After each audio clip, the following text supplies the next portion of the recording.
Welcome to Connect, the monthly series to connect you with your community. In each episode, we speak with experts, innovators, and community members and together explore themes of loneliness, social connections, and healthy aging across Massachusetts. I'm your host, Sandra Harris, the State President for AARP Massachusetts and co-chair of the Task Force to End Loneliness and Build Community. In this episode, we will explore what communities are doing to provide welcoming, safe, culturally relevant outdoor spaces that inspire residents to go outdoors and to make connections. According to a recent report by one of our partners, Healthy Places by Design, we must reshape our communities in ways that support meaningful social connections among residents, improve trust between neighbors, and strengthen an overall sense of belonging. With me today to explore this topic and to share what the City of Boston is doing to help strengthen residents' sense of community is Andrea Burns, the Director of Agefriendly Boston and Office of the Boston Age Strong Commission. Welcome, Andrea, and thank you so much for being with us today. My pleasure, Sandra.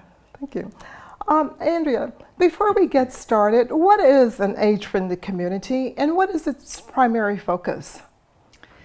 An age-friendly community is a community that has structures, policies, procedures, and design that really helps folks age well with dignity in their communities. So it's a welcoming, all-inclusive community, especially for people as they age. What is your role as Age-Friendly Director in Boston? So I direct the Age-Friendly Boston initiative that is part of the Age Strong Commission.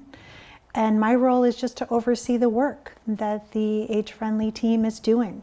Everything from our interdepartmental collaborations with other city departments, outside agencies. We have an action plan that we are implementing in addition to a previous action plan. So just to oversee the work, working in tandem with Commissioner Shea and her vision for Age-Friendly Boston, as well as our Health and Human Services Department and Cabinet, and clearly the mayor as well. Thank you. If I remember correctly, I think Boston was one of the first age-friendly cities or communities. Is that correct? I believe so. We signed on in the spring of 2014. Then Mayor Walsh signed on to the through AARP, which is the United States partner for the World Health Organization and the Age-Friendly Cities movement. And then we really got started with the help of UMass Boston School of Gerontology that following year, doing listening sessions all throughout the neighborhoods, surveys in 6 different languages, and engaging with the community. And then that was the result. The result of that was our action plan. Such wonderful work, and we are an age-friendly state, aren't we? Yes, we are. We're the second one in the country to become. Right? Age-friendly. Yes. And we're so pleased to see so many age-friendly communities and towns throughout Massachusetts. We're actually leading the number of them throughout the country. So that's really, really good. The movement to create age-friendly communities has identified 8 key focus areas. And one of these is outdoor spaces and buildings. Based on their description, what does an age-friendly outdoor space look like? So I would say that an age-friendly outdoor space is actually a space that all ages and abilities can enjoy.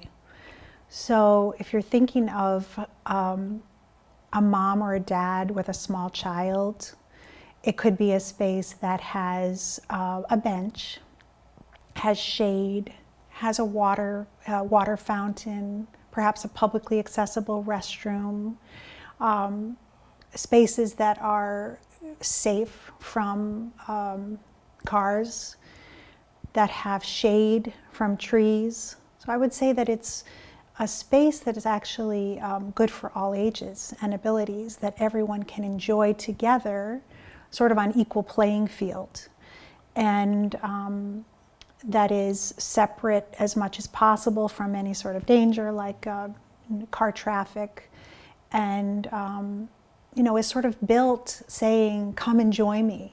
We invite you to come and be part of this street, of this community, of this park. And it's just sort of inviting social participation and enjoyment of that space. So it's just not for older adults, is it? It is not. It is not. It is any improvements that are made, and we say this often, any improvements that are made for older adults are improvements that every age group will enjoy and will benefit from. Can you give us examples of things that you're doing in Boston to make outdoor spaces safe, welcoming, and culturally relevant? And how do you measure their success? Yeah, so one of the things that I'm actually proudest of in our initiative so far is the level of collaboration that has been going on with other city departments, and including some of the developers as well. So we've been invited to participate in the development processes that the city goes through. So anyone who's getting a permit at the city has to go through a public process that all departments can weigh in on. I feel that that's probably where we've made a lot of impact, because we're part of those discussions. So we hear we see the designs, we hear the presentations, and then we try to make comments and suggestions that would make it better, that we think would make it more welcoming, more inclusive, more supportive. And I feel that that's been a real area of success for us, because we are actively sort of involved in trying to make these spaces better for all ages, including older adults. And so as a result, when we have plans that include any sort of outdoor space, so indoor spaces, we have a lot of comments on universal design, for example. What makes, if you move in at a certain age, you might want to stay in that apartment or in that condo or in that building. What would make it easier for that person to so-called age in place? We have guidelines for that. In addition, we also have a set of principles for the outdoor spaces. Are there awnings? Is there protection from weather? Are there flush thresholds? Are there places to gather? Are there non-slip surfaces? What are the rugs like? What color are they? So, those types of things we're sort of actively commenting on, and I think a lot of it is just introducing these ideas and concepts to developers, many of whom already know, or to designers, and just saying, this is going to be, less expensive if you do it off the bat. It's going to be more enjoyable, and it's going to support people, and they're going to have a better experience in this place. So I think that's one area that has been successful for us. Andrea, in a former life, I remember participating in a design review of a park that was being renovated. Mm-hmm. And I remember being so impressed with the concern of the landscape architects and also your officials from your department, how they really wanted to get that right. And I walked away from that experience feeling a sense that they heard what I had to say, they appreciated what I had to say. How do you build that kind of cooperation, which I have found to be very difficult when you're working with so many different departments? Yeah, I think what's been really wonderful is that it's sort of built in now, because everybody is sort of intentionally inviting as many departments and interests to the table. People are really much more attuned now to these ideas. So the Disabilities Commission, for example, is always involved. They have architects who are on staff, who are actively commenting, and they have a great deal of respect for these architects. They know that people are growing older in Boston. They see the numbers.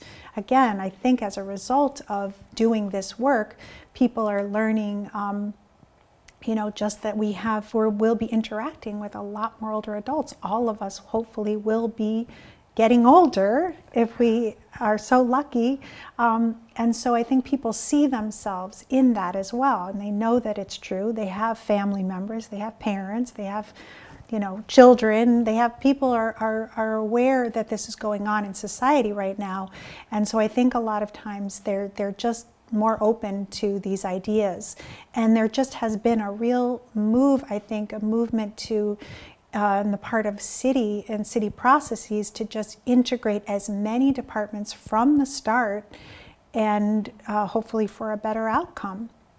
So I think it's a combination of just the increasing, the changing demographics that everybody sees, the result of initiatives like this, the result of intentional planning that the city has expressly has really been very clear about doing it that way. So it's I feel that the tailwinds are in our favor. Can these efforts be easily replicated in other communities? And what are some of the challenges and opportunities they may find as they try to replicate these? So we are often asked this question because with being in a big city, we do have some advantages by being embedded in the government. And there's advantages in that we're already sort of in a structure that allows for that sort of collaboration that I'm describing. So not everybody has their age-friendly initiative set up that same way, but there are some advantages to that as well. You have more freedom. You don't have the constraints of the government structure, so there can be an advantage to that too. So I would say the way that when I talk to people about this is to sort of look at what exists. What kind of structure exists? Is there a AAA? Is there an area agency on aging? Is there senior centers? How is the planning going? Is there the ability for people to influence that planning? So look at what's currently going on in the city, and then where can you be most impactful? And I think what the challenge can be is if you start thinking and comparing yourself to others, so comparing yourself to Boston and having the resources that we have, it's an unfair thing to do. So it's really about looking at what you have, cutting the cloth to your measure, and then being realistic and taking small things and doing them well, and not trying to get too far ahead or outside of what you're capable of at that moment. Okay. I'm aware of a proposal that is being funded by the John Hancock Group. Yes. That is interested in doing this kind of work in Boston. Can you tell us a little bit about that work and what we can look forward to? What's going on is that John Hancock Foundation has given Healthy Places by Design a grant, and to create up to 2 socially connected intergenerational green spaces in the city. They came to us, and AARP came to us as well, to ask for our assistance, especially in figuring out who to speak with at the city, where to begin, how to start, how to orient this project. And a grant like this could make the difference between it happening or not happening. So we're very much looking forward to the proposals that are being received. We're on the review committee, and looking forward to seeing what comes out of that. How exciting, and Very something exciting. to look forward to. I think you're also doing open streets in Boston. Yes. Oh my gosh. Tell us about that. That is just a fantastic initiative on the part of Mayor Wu, and I guess it comes out of Latin America. I didn't realize this. So Open Streets comes out of an international movement to close the streets to cars and open them up to people, and in all modes of transportation, from wheelchairs to bicycles to strollers to pedicabs, and it's just this beautiful celebration of city life.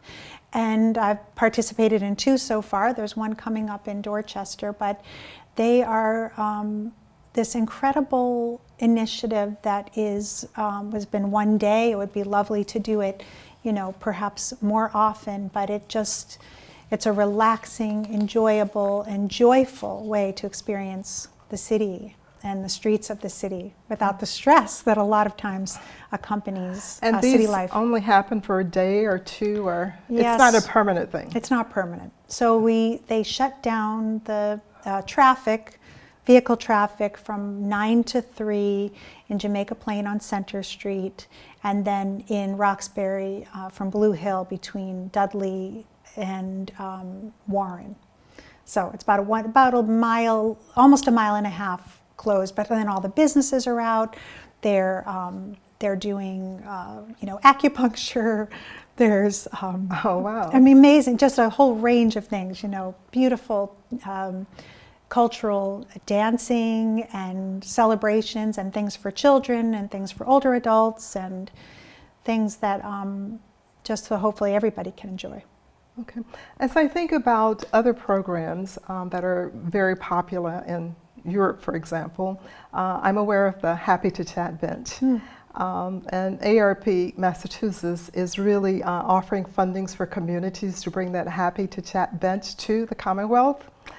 And I know that you have a number of benches and have been involved with ARP and kind of creating benches for your communities.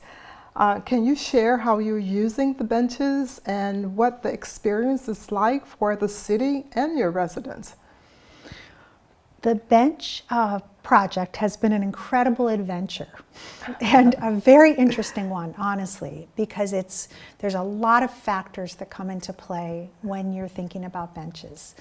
And much more complicated than I ever expected, but it's a little microcosm of the macrocosm in some ways of city life, city processes, city bureaucracy that's quite fascinating. But how we're looking at them is initially there was a sort of data study on where were the benches in Boston.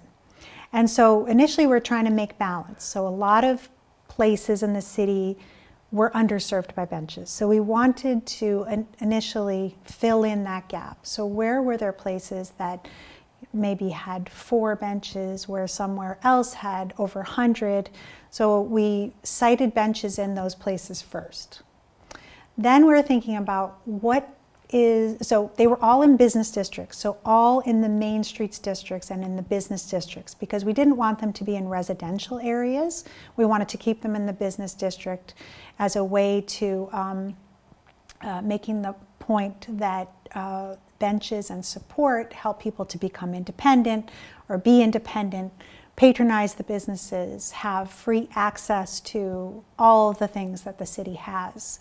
So that was sort of our priority, whether they were in an underserved neighborhood, whether they were close to the businesses, whether they were, where were they sited? Were they next to a library that didn't have one? Were they next to a senior building that didn't have one?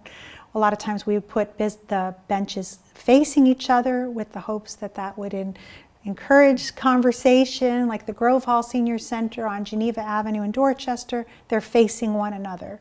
We try to site them under trees, under shade, because especially as you can imagine in this weather that we've been experiencing, shade is a huge need and a big reason why perhaps someone would sit in a bench versus something in the blazing sun. They might not sit in that bench. So those are some of the considerations we have. We do want the support of the business, because if we don't have that, then usually it's going to be a problem. So those are just some of the thoughts. And they're working well. Pretty much. I mean, you know what, you can't get away with not having any trouble or problems from Sure. things. And so we have had some issues. If there are any accessibility issues, which we usually don't have because they're carefully measured, but that would obviously be our priority. But the city really does not want to be removing benches, because we don't want to be taking away an asset and taking away something that we feel is really important, because the point is really that this bench is not creating the problem if there was one. Do you know what I mean? That this is not the problem of the bench. We want to get a little deeper with our analysis of the problems, because the bench should be something that really is encouraging participation, relieving social isolation and really just increasing comfort for people in the city. So we want to stand by those benches. So the purpose is to make sure that when residents come out, especially those who are having some level of mobility issues, there's a place to sit down, to relax, and to people watch if that's what they want to do. Yeah. And they feel more comfortable coming out if they don't have to continue to walk long distances, right? That's right, because there's a lot of, I think, data saying that benches placed every so often, I forget what the actual exact distance is, but they really do encourage people to get out and participate in their neighborhood. Good. How important is cultural relevance in creating a sense of belonging in shared spaces? And how do you create cultural relevance in a city like Boston with over 23 neighborhoods, all with their own histories and identity?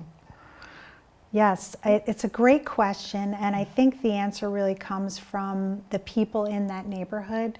And a lot of times neighborhoods will have a dozen different ethnicities that are participating or living in that community. It's really, Boston is an amazingly diverse city, beautiful, vibrant city as a result of that. So I think that the way that we think of it is meeting with as many people as possible, looking at the businesses, the flavor of the businesses, the types of businesses they are, talking to community leaders in that neighborhood, and finding out from them, what would make this work for the people that enjoy this area. Okay. So what recommendations do you have for community leaders and stakeholders who are interested in creating outdoor spaces that promote connections and belongings in their communities? What would you like to tell them?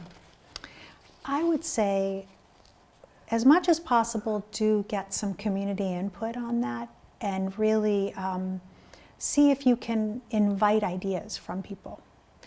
You could do a pop-up, you could do something at the library and say, where would you like to see a bench? Have you seen people waiting on the corner, don't have anywhere to sit? Do you see a particularly lively area that could be well served by a bench? Share your ideas with us. Try to get as much community feedback as you can. Oh, thank you. Now let's hear another perspective with our field reporter, Kasley Killian. Kasley?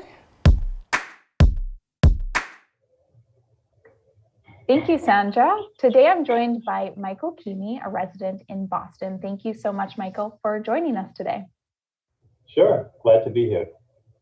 So you have been a strong advocate for installing friendly benches along Dorchester Avenue.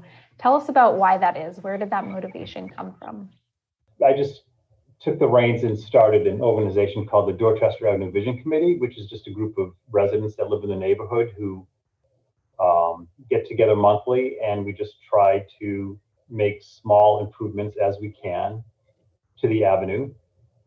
And park benches is one thing that came up as an idea, because even though there's some really good eateries, there was never anywhere to sit. If you got something to take out, it's kind of very much a car culture neighborhood, and we want to make it more pedestrian friendly. So that's how that started. Fantastic. I think it's so important for people to realize that our built environments in the neighborhoods, it's not just places for us to walk around. We really need those shared spaces for people to actually gather and connect. So why friendly benches in particular? What was the motivation behind that specifically? So there was a couple of different organizations in Boston. I found out that you can go through to get benches. Some entities were really responsive, and Age Boston was one organization that I went through with Andrea Burns, who's the director, and she got back to me really quickly. She was very responsive, and we actually met physically on Dorchester Avenue and took a walk one day. I think it was about a year ago, and determined 3 or 4 locations where there was a strong possibility where we could get benches approved, and that's what started that process. That's fantastic. It's great to hear that the city was so responsive to your interest in this. So Yeah. what has the response been from other community members, other city officials? Are you seeing these benches being used? How's it going? Yeah. No, I think it was really important symbolically, as well as functional. People keep sending me pictures of people sitting on the bench, eating a piece of pizza or just hanging out, saying, how great it is and what a great addition. It sounds like such a simple thing, but again, I think symbolically, even if you're in a car driving by and you're seeing people hanging out on the street, it gives a sense that that it's a safe place to sit, that there's an attractive place to sit, that there are people walking up and down, that it's not just a place where cars are passing through. And so, it's a baby step in beginning to start a culture in our neighborhood, hopefully, of a more pedestrian-friendly Dorchester Avenue. And it's wonderful to hear that there's been a positive response from many different stakeholders in the community. You mentioned developers, but also local businesses, the city government. I think that's great, and probably true of many other cities. When people are motivated to take action and come together, things happen. Yeah, it really comes down to people make the difference. People have the power, and there's also truth to the squeaky wheel gets the grease, and if there's no one making noise, then not much happens. So, right. Absolutely. Well, with those perfect parting words, thank you so much, Michael, and best of luck as you continue these efforts. I appreciate it, Kesley. Thanks for taking the time. Awesome. Thank you, Michael. And back over to you, Sandra. Thank you, Kasley. Andrea, before leaving, what is the one thing you would like to leave with someone watching today who is interested in seeing more socially connected spaces in their community? I would say that there is a wealth of experience, creativity, and ideas in your communities, in your neighborhoods, and engage with those people. Find out what it is that they imagine and do something small as a starting point. Don't try to get too big. Do something that you feel is an improvement, and then success builds on that improvement, and then it will become something bigger. And of course, there's so many good examples out there, right? Like the city of Absolutely. Boston and other cities and communities in the Commonwealth. Yeah, imagination is very, very important. Imagine something before it actually happens. And I think you have a lot of people in your communities that can help you do that. Okay. There's artists, there's teachers, there's people of all background, and see what they say. And I think you'll be very happy if you do. Thank you, Andrea, for being with us today and all that you're doing to make Boston age-friendly. And thanks to you, our audience, and our neighbors. We hope you'll join us again next month for another episode of Connect. Until then, please reach out to your friends, family, and neighbors. You can also watch past episodes and get other ideas for connections in your community by visiting inlonelinessma.com.